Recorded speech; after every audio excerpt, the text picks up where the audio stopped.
Forza on ikka nii kaif noh. This is shaping up nicely. Time for a change of pace, though. At least at first. The next segment is about Land Rover, and we'll be starting out with the Type 3. Hea muusika noh. Mozart, jah.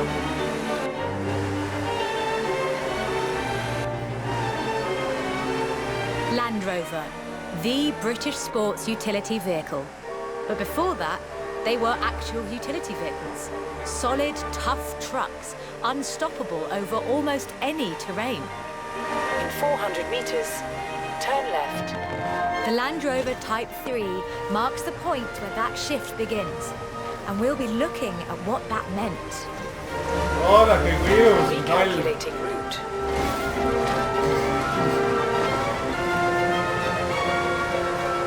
Pinge kasvab. In 400 meters, turn left. Okay.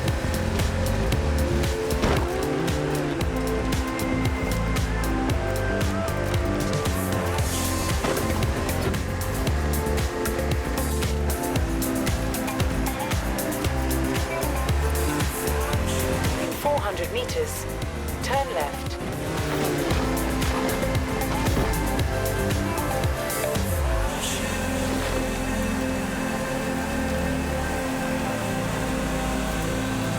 No mis taevas no, täiesti lõppika. No päriselt ka no, taevas on nii realistlik. Nüüd jäljed jäävad lume peale maha, täitsa lõpsitud skriidi tegema. Täitsa ulme. Recalculating route.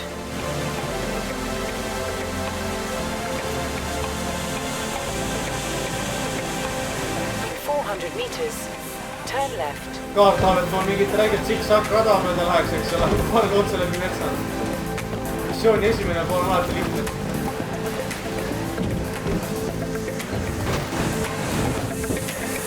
In 200 meters, turn right.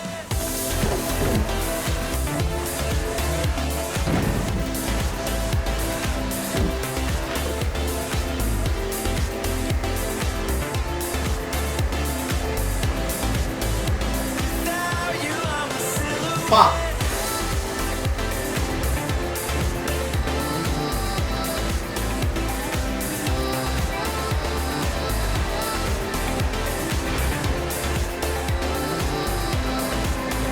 In 400 meters, turn left.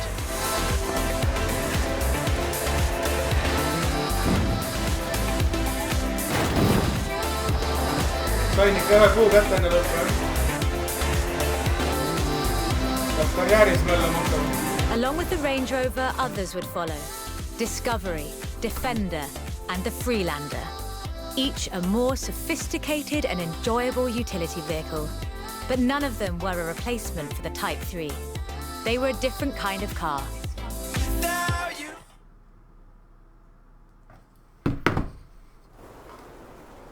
The Type 3 was arguably the first sports utility vehicle, an evolution of the design that would lead ultimately to this.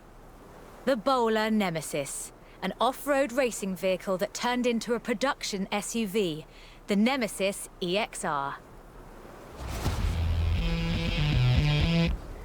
It sports a turbocharged 5-litre Land Rover Jaguar engine, crammed into a carbon fibre chassis with integral roll cage.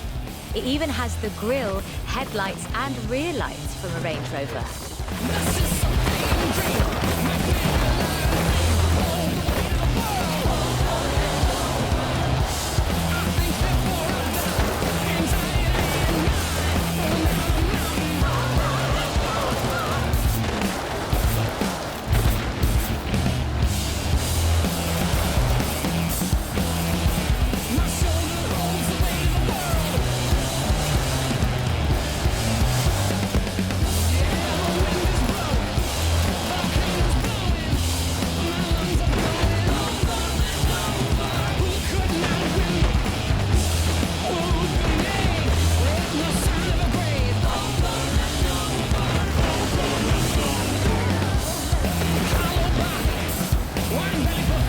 If you want to see what the Type 3 would be like if it ever stopped doing important things, this is it. And it's beautiful.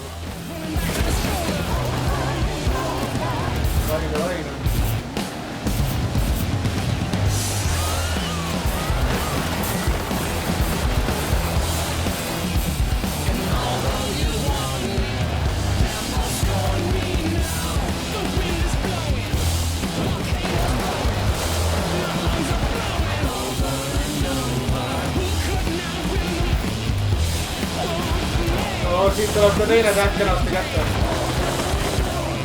Davai, kolmas on kindlasti raske.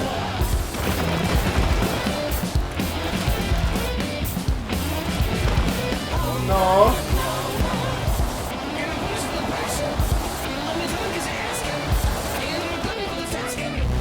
This is an all-terrain supercar. That's the only fair description for this. But that's what you get when you build an SUV with Land Rover DNA. Kolmas on siis on.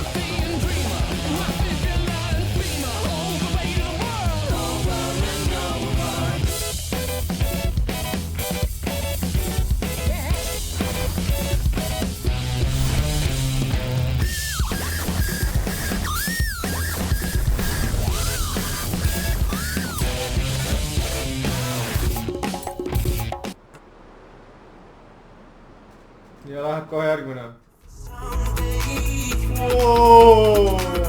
No vaadake! Teeb! Viskame ühe kiire foto ka sinna. No, midagi. Natuke näeb liiga tume. See on juba päris viisakas. No, siuke foto. Vaatame nurga.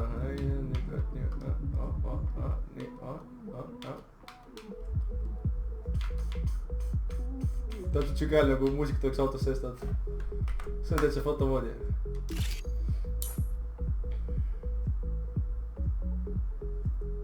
Yeah, baby! Davai. Teeme edasi.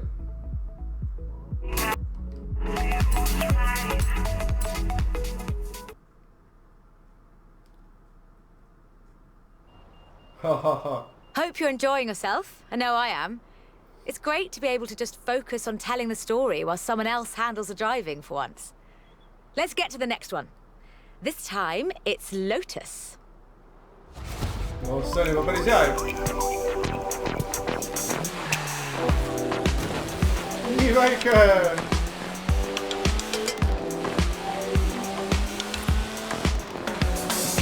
Lotus Engineering Limited began as many stories in British engineering do. In an old barn. The first Lotus cars were offered as kits. You built them yourself. From 1962, they began to actually build the cars themselves. The Elan Sprint showed exactly what they intended to do. No what's his ajalugu? Build them yourself.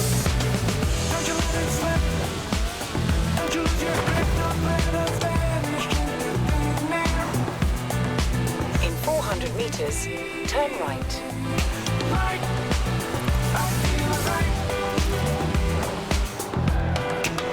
Turn right.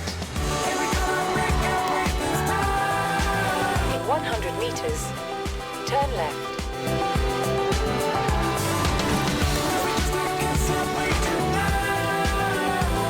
Vastu pidab ka veel.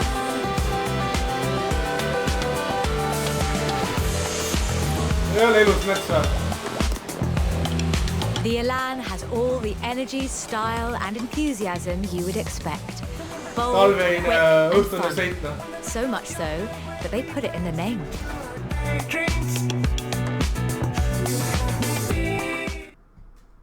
Nüüd üks õineseitel oli selleks mõnus.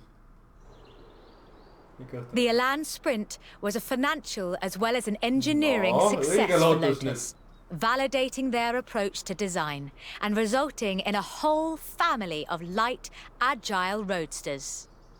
Which brings us to this. Oh yeah. The Lotus Exige. It's heavier than the Elan, admittedly, but it's faster. Much, much faster. Oh yeah!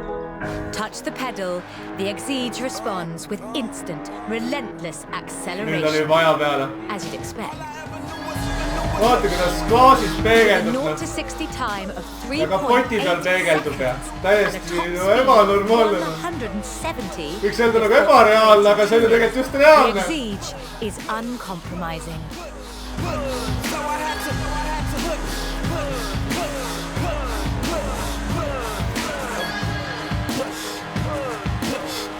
To the metal, not as easy as it looks. Life's a game of chess, I feel I'm trying to take. And there's no power steering, so you can really feel the road. A genuinely thrilling drive, and one that isn't afraid to demand you take it seriously. In 200 meters, turn left. Turn left.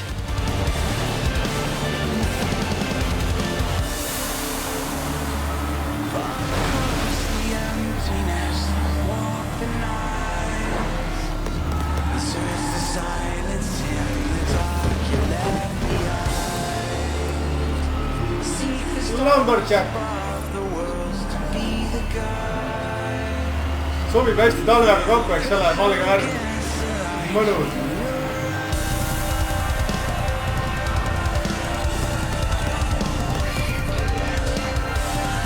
In 400 meters, No, you will arrive at your kas destination. jõuan või? No kuradi auto! No ei jõua, ei jõua! Täiesti lõpp. And with rumored launches of Ühe juba tärni sain selle fucking ühe auto pärast. Lotus looks set to push the benchmark of the experienced sports car well into the next century.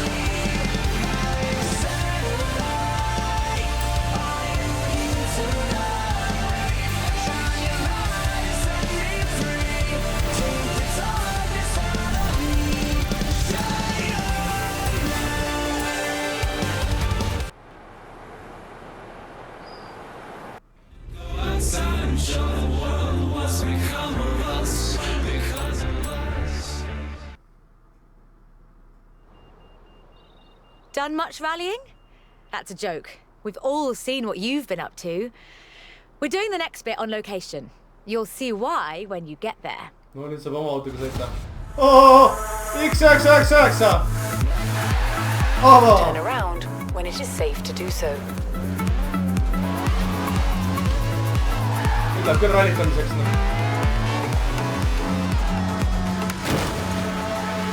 Without you.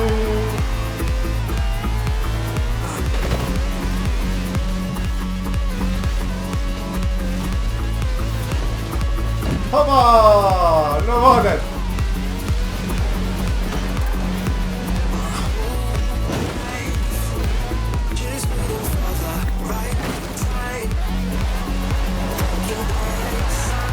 Okei, jääme teede peale.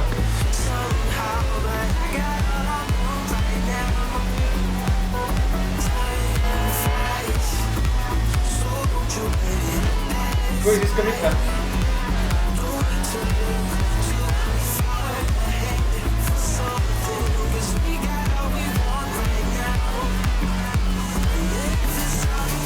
Nii palju aega andsid mulle nii lühikes jupi jaoks või? You will arrive at your destination.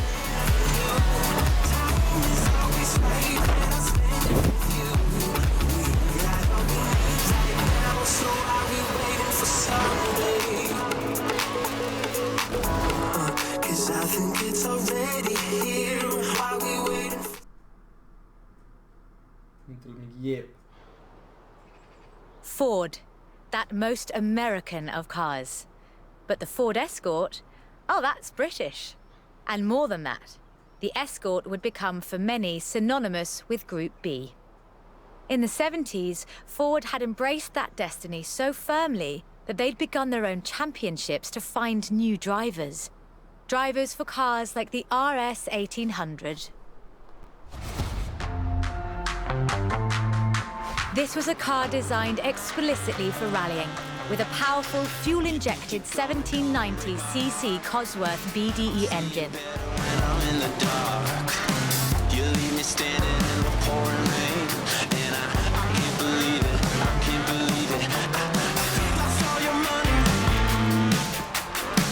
You sold your soul. Homologation rules required that all cars entered into the group be production, so Ford built 200 of them. talvel on hea ju seda dirt road'i jälgida, kõik on jumala valge.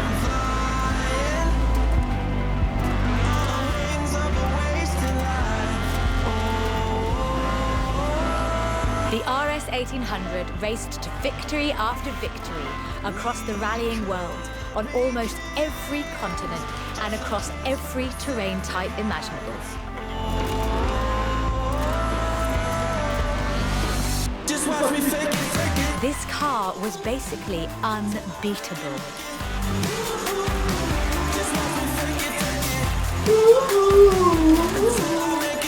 The RS 1800 brought home 17 World Rally Championship victories for Ford.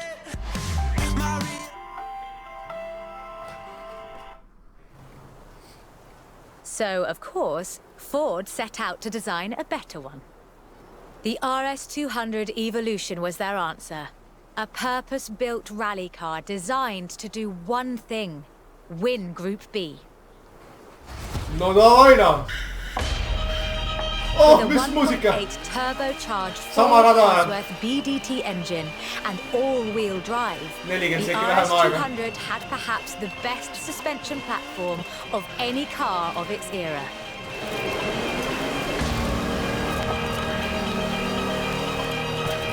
The chassis was Muusika valik fiberglass noh, from the muusika light, valik noh. and a massive Ford parts bin was raided to give the car that iconic look.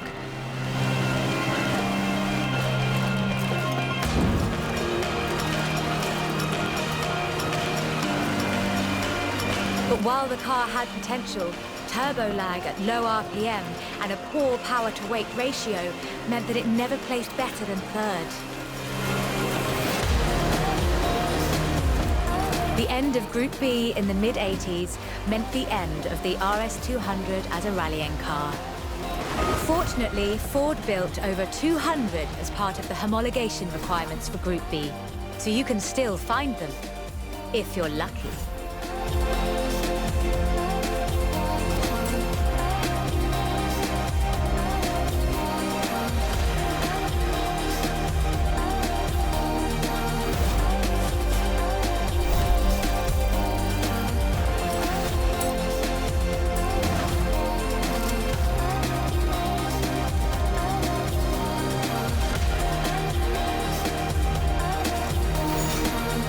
Sa ootasid vastu selle raha eest.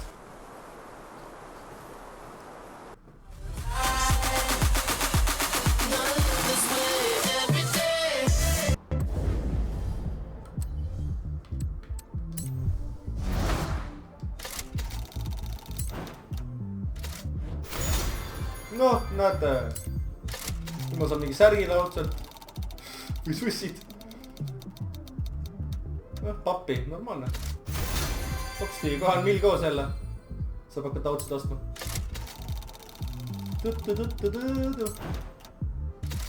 Opa, Mazda Miata.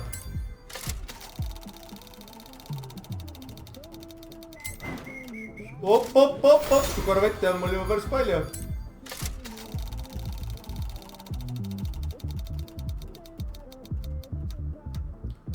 Pomsti, jah, ei tulnud Nissan. No mul on nagu nii mingisugune olemas. Noh, ongi mill koos, noh. Pomps, oi, las see Nissan olla, no, palun väga. Alles sõitsin sellega. Magus, magus. Oi, mis järgmiseks? Suuda pooleli jätta nii kaif. Okei, nüüd saab nalja. You know, I really like this car. Not that I'd want to drive it for too long. Squeeze yourself in there and let's see just how fast you can make it go. Mängu kõige Which tobedam won't be auto. too fast. But hey, I could be surprised. Nüüd hakkab klassikaline muusika tulema. Jah, teadsin. The Peel P50 Hea, has siuke the kulgemine, noh. dubious honor of being the smallest production car in the Isegi world. need A mopeedautod wonderful häbenevad selle all. microcar coupe. Featuring a 42cc air-cooled engine Hullem kui Mr. capable Bean. of a heinous 38 miles an hour. And a handle, so you can pick it up and carry it with you when you get to work. Smash the speed And keep in target. mind that this is the production version. The prototype had the single wheel at the front. Why would you think that was a good idea? Smash the speed target. oi, siit ma tulen! In 2010, though, production restarted at Sutton and Ashfield. So, if you'd like to own the modern incarnation of this, I suppose you can. You nailed it! Oh yeah! See oli küll raske chapter. Piinlik, aga väga lihtne ikka, eks ole.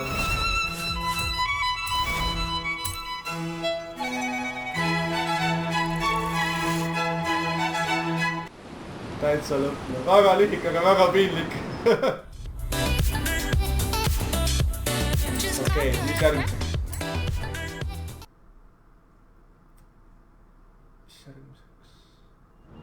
Oi, McLaren. How about a car with some actual legroom and some actual speed? Oh. This section's about what happened when McLaren decided to make a road car. You're going to enjoy this. Decided to make a road car.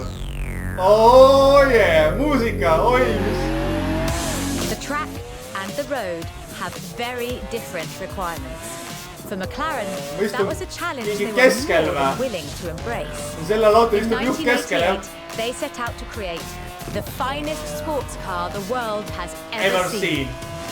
By 1993, they had achieved their goal, and the honestly fantastic Sellega tasub asfaldile jääda, pigem jõuab kiiremini vist kohale. would be built across all variants, and it remains one of the very best road cars ever made. The F1 has no turbocharger. That would have compromised the driving experience, increased complexity, and resulted in turbo lag. The F1 is a naturally aspirated supercar, one of the fastest in the world, in fact. Everything about this car is innovative, from the carbon fiber monocoque to the central driver position. McLaren threw the book away when they designed the F1. Then they wrote a better one. The F1's monocoque chassis is incredibly lightweight, only 100 kilos all told, which posed a significant challenge because carbon fiber and fiberglass aren't great insulators. So, McLaren lined the entire engine compartment with gold. McLaren's racing heritage is so deeply ingrained in this machine that when they took it to Le Mans in 1995 and faced off against purpose-built racing machines, they won. Täiesti hullu maailmas ütleb. Äge. So, with something like the F1 to live up to, where do you go next? Well, you throw the book away again and write an even better one. Oh. The result is the McLaren P1, a hybrid electric sports car that stands head and shoulders above the F1. Hübriid või? Täiesti ütleb. No mul on mill koos, ma juba tean, mis marki autosid ma endale ostma hakkan. Opa, perse lahti kohe. Tagatiib välja, perse lahti, jah. Nüüd ma sõidan tagasi lihtsalt, jah. That's an eternity for a supercar. Speed targeti smashima, jah. Turn around when it is safe to do so.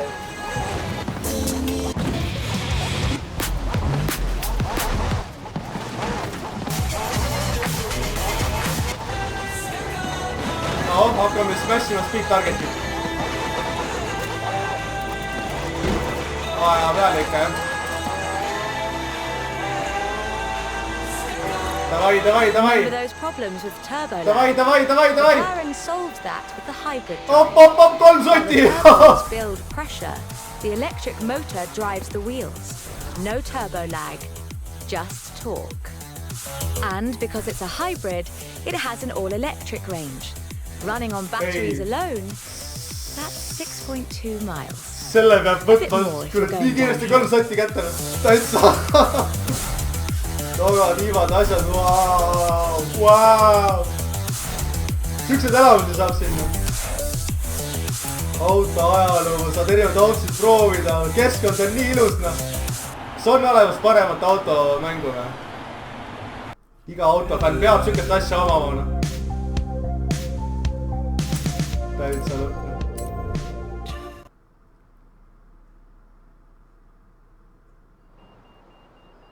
I quite like sleeper cars. Did Alex ever tell you the story of what we got up to in Colorado? There was this sleeper car competition, you see. Let's just say no one was ready for the sunbeam.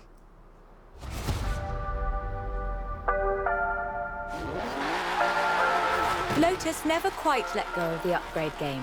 So in addition to building their own supercars, they upgraded cars from other marques too. The Lotus Carlton was one such aftermarket upgrade. Lotus took a respectable four-door Vauxhall saloon and turned it into a supercar. From the outside, there are a few signs that this is something special. Wider wheel arches, that sort of thing. But under the bonnet, that's where the magic starts. Engine capacity was increased to 3.6 litres, and twin Garrett T25 turbochargers were added. The engine block was reinforced, and new crankshafts were forged by Opel and machined in Germany. Palun ära nüüd makse panema, tahan lõigata. Omast arust. Oh, sain metast läbi. Turn around when it is safe to do so. No! No, I will not. Davai, davai, davai, davai.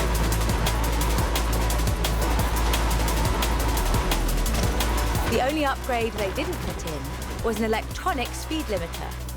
All of this resulted in the Lotus Carlton, designated Type 104 by Lotus. A 177 miles per hour supercar, masquerading as a four-door saloon. Only 950 of these custom gems were built, and they've become something of a modern classic.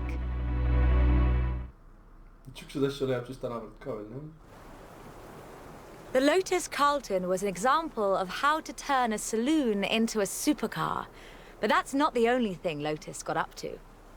In 1979, Chrysler approached Lotus to create a strict rally version of their Sunbeam three-door hatchback. Lotus, as you might imagine, rather enjoyed the challenge. Oi! Kuidas see läbi They hakkab took the nüüd? rear-wheel drive hatchback and changed everything that matters. They stiffened the suspension, improved the anti-roll bars, and widened the transmission tunnel. Taganat on edu paha lugeda talvel olen.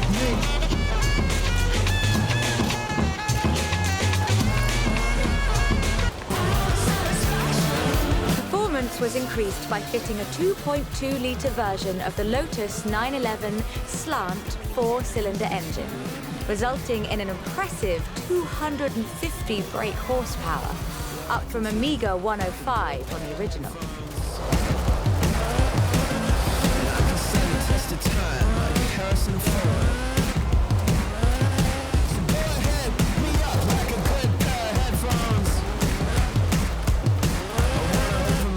But you won't open the door.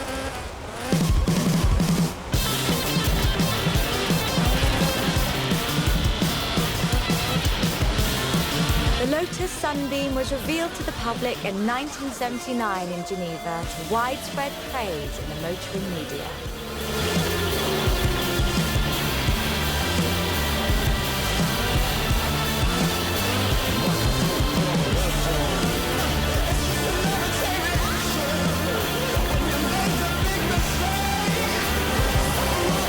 Ma ei jõua õigeks ajaks, kui ma siit üle tee lõika või midagi.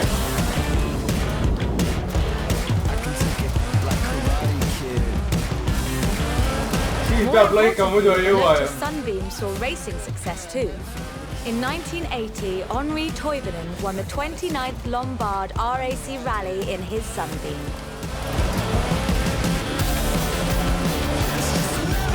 Tagaratta vedu on normaalne.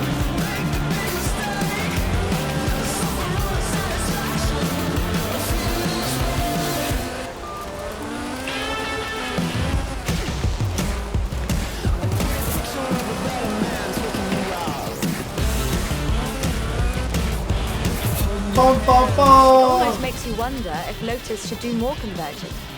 That's a silly question, actually. Lotus should do more conversions. In fact, I'll call them right now.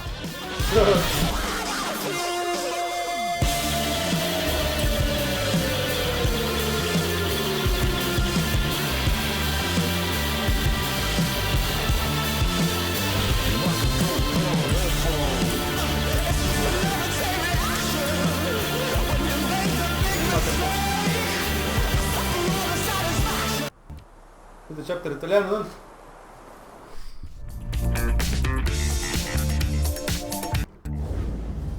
Be good to me, just be good to me. oi, 700 läbi. Küll ma panen vahepeal kinni selle asja.